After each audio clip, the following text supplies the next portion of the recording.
ହଉ ଚାଲ ଆଜି ପଢ଼ିବା। मैम पाठ पढ़ा पछरे फास्ट ए दी भाईंकर प्रॉब्लम सॉल्व करो कौन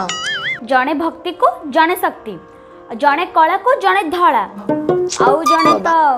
से गेडू को ये डेंगू घर तो केन्द्रापड़ा अधा मनीष अधा घोड़ा घोड़ा पुरा कहीं आज कौन है एसे मैम हमर केते मार्क आसीबो पचले तको एसे मैम हमर 30 मार्क कौन 30 मार्क रो पड़िबो। हां किए तुमको कहले नकुले भारी जानची भलो इंग्लिश जानची से कौन इंग्लिश टीचर ना ना से अमेरिका रे पाइप काम करे तुमको मार्क डिस्ट्रीब्यूशन कहि देबो कहला तो नाई रे शक्ति तो पई बे एकाथरे गवर्नमेंट 60 मार्क रे एसे पके देबे 60 मार्क रो क्वेश्चन पड़िबो ए बढ़िया हला कोटा लिखि दे 40 रु 45 मार्क रखि दे ए भगवान मु जानि गली तमे केते जानि छ जे केते मार्किया क्वेश्चन केतेटा आसीबो। वर्तमान देख मु तुमको भलो रे बुझाई दोची इंग्लिश मार्क डिस्ट्रीब्यूशन आमे आज जानिबा हला। इंग्लिश मार्क डिस्ट्रीब्यूशन रे 80 मार्क रो क्वेश्चन तमरा आसीबो। एटा को दीटा पार्ट रे डिवाइड करा हिची। गोटे होची पार्ट 1 रे तमरो 50 मार्क क्वेश्चन आसीबो। ए 50 मार्क होची पूरा ऑब्जेक्टिव हैला ऑब्जेक्टिव 50 मार्क। इंग्लिश सब्जेक्ट रे 80 मार्क रे को क्वेश्चन माने केते मार्क के क्वेश्चन तमरो केतेटा आसीबो। फास्ट 50 क्वेश्चंस 50 टा क्वेश्चन 1 मार्किया आसीबो जोटा एमसीक्यू क्वेश्चन आसीबो। मु आर थर बुझी देथिली सेइथरे प्रोज डिफरेंस से दिन बुझले शक्ति आउ थरे बुझांतु और से जिया आसचंदी आसंतु बस देख पार्ट 1 गला तापर पार्ट 2 होची पार्ट 2 रे तमर 30 मार्क रो क्वेश्चन आसीबो। ए जो 30 सेटा तीनटा क्वेश्चन रे डिवाइड हबो। क्वेश्चन नंबर 1 10 मार्क 2 रे 10 मार्क 3 रे भी 10 मार्क टोटल तीनटा क्वेश्चन 30 मार्क रे आसीबो। तो क्वेश्चन नंबर 1 रे मु एटा पार्ट 2 कथा कहूची हैला। पार्ट 1 रे किछि नै ओनली ऑब्जेक्टिव टाइप क्वेश्चन अछि। पार्ट 2 रे तमर 1 नंबर रे आसीबो प्रोज गोटे क्वेश्चन 5 मार्किया आ पोएम गोटे क्वेश्चन 5 मार्किया। प्रोज रे दीटा क्वेश्चन देथिबो और रे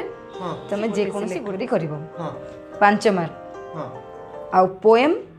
सेमती आसीबो 5 मार्किया दीटा देथिबो और करकी जे कोनसी गोटे तमे करबो। दिस इज क्वेश्चन नंबर 1 बुझियला त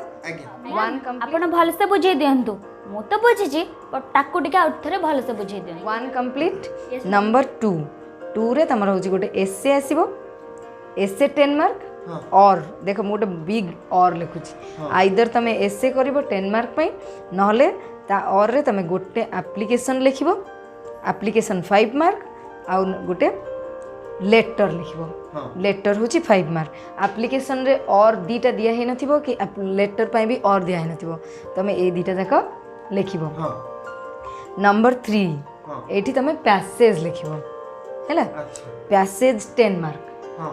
10 मार्क लिखिला नले यार और रे तमर गोटे ट्रांसलेशन आसीबो ट्रांसलेशन 5 मार्क ता सहित प्लस आउ 5 मार्क पई तुमको करिया पई गडी पड़िबो रिपोर्ट राइटिंग और होची डायलॉग राइटिंग। डायलॉग राइटिंग को जानछु डायलॉग को लिखिबो ओटा डायलॉग मार देबी आ कौन डायलॉग मार डायलॉग मारिबी रे मूर्ख ए काहे केमिति क्वेश्चन करछु बुझनु कोरोना दुख ए डायलॉगटा मार देबी अरे एटा डायलॉग नुह डायलॉग पई से गोटे देइथिबो टॉपिक सेई टॉपिक ऊपर तुमको दी जनकर कन्वर्सेशन डायलॉग रे लिखिया पई पड़िबो। इंग्लिश रे करबो हां इंग्लिश आ को साहित्य लिखि ना इंग्लिश खातर कन्वर्सेशन माने को जानछु तो कथोपकथन लिखिबो इंग्लिश रे। अच्छा मैम हमर से जो गोटे पड़े जोटा को देखि कि लिखि देले मार्क मिल जाए सहज रे एटा पड़िबोनी।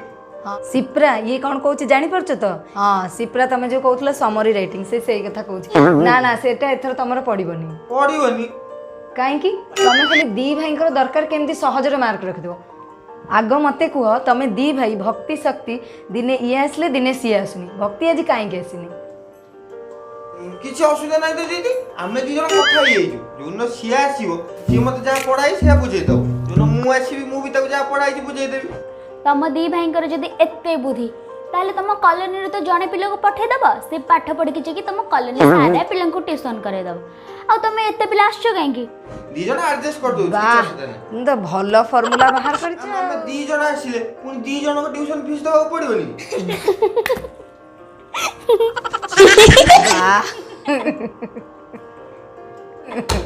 ହଉ ଶୁଣ ତମେ ପଇସା ପଛେ ଜଣକର ଦିଅ କିନ୍ତୁ ପାଠ ପଢ଼ିବାକୁ 2 ଜଣ ଆସ କାରଣ ପରୀକ୍ଷା ମୁଣ୍ଡ ଉପରେ ଅଛି ତମେ ପାଠ ପଢ଼ିବା ନିହାତି ଦରକାର ତମ ଘରେ କହିଦେବ ଯାଇକି ମ୍ୟାମ୍ ଘରେ ଆମକୁ 2 ଜଣ ଟ୍ୟୁସନ ପଇସା ଦଉଛନ୍ତି ଆମେ ତାକୁ ଜଣକର ପଇସା ପକେଟ ଖର୍ଚ୍ଚ କରିଦେଇକି ଆଉ ଜଣକ ପଇସାରେ ଟ୍ୟୁସନ ଜଣ କିରି ଆସୁଛୁ ଆଉ ମ୍ୟାଡାମ ଏମାନେ ଯୋଉ ଭଳିଆ ଦ୍ରୁତ ଏମାନେ ଆପଣଙ୍କ ପାଖକୁ ପଢେଇବେ କଣ ଆପଣଙ୍କୁ ବି କେବେ ପଇସା ମାଗି ପାରନ୍ତି ସେ କଥା ବି ଭୁଲ ନୁହେଁ ଠିକ ନାଇଁ ପାଟି ଚୁପ୍ କର ସେ କଥା ଛାଡ଼ ବର୍ତ୍ତମାନ ଆଜି ମୁଁ ତମକୁ ଯାହା କହିଲି ସବୁ ଠିକରେ ବୁଝିଲ ତ କେଉଁ କ୍ୱେଶ୍ଚିନ୍ ମାନେ କେତେ ମାର୍କିଆ କ୍ୱେଶ୍ଚିନ୍ କେତେଟା ଆସିବ ସେଇ ଅନୁସାରେ ତମେ ନିଜେ ନିଜକୁ ପ୍ରିପେୟାର କରିବ ତାହେଲେ ତମେ ଏକ୍ଜାମରେ ଠିକ୍ ଠିକ୍ ସବୁ ଆନ୍ସର ଲେଖିପାରିବ ହେଲା ଆଜି ପାଇଁ କ୍ଲାସ୍ ଏତିକି ଆମେ ନେକ୍ସଟ କ୍ଲାସ୍ରେ ଆଉ ଗୋଟେ ନୂଆ ଜିନିଷ ଜାଣିବା ହେଲା